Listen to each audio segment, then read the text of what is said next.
জাতীয় সংসদের নির্বাচন হয়েছে, সেই একই অর্ডারে গণভোটও অনুষ্ঠিত হয়েছে। একটা জায়েজ আর একটা নাজায়েজ এটা হতে পারে না। জুল হারাম আর গুস্ত হালাল এটা হওয়ার কোনো প্রশ্নই উঠে না। যদি নাজায়েজ হয়, দুইটাই নাজায়েজ হয়ে যাবে। এই সংসদ স্বাভাবিকভাবে গঠিত হয়নি, একটা বিশেষ প্রেক্ষাপটে অনেক ত্যাগ এবং কুরবানি, অনেক রক্তের উপর এই সংগঠন, এই সংসদ গঠিত হয়েছে। তো আমরা এখন অপেক্ষায় আছি।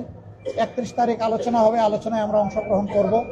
আমরা আশা করব জুলাই চেতনাকে, জনগণের আকাঙ্ক্ষাকে, 70% মানুষের দেওয়া ম্যান্ডেটকে সরকারি দলও সহযোগিতা করে এটাকেও গ্রহণ করে নেবে এবং এর মধ্য দিয়ে এই সংকট অবসান হবে ইনশাআল্লাহ।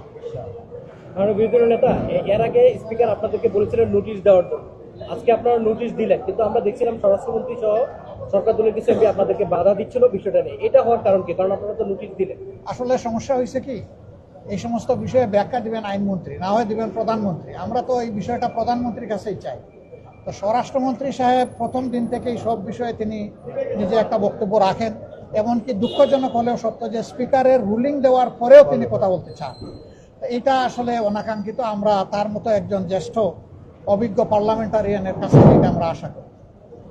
Thank you.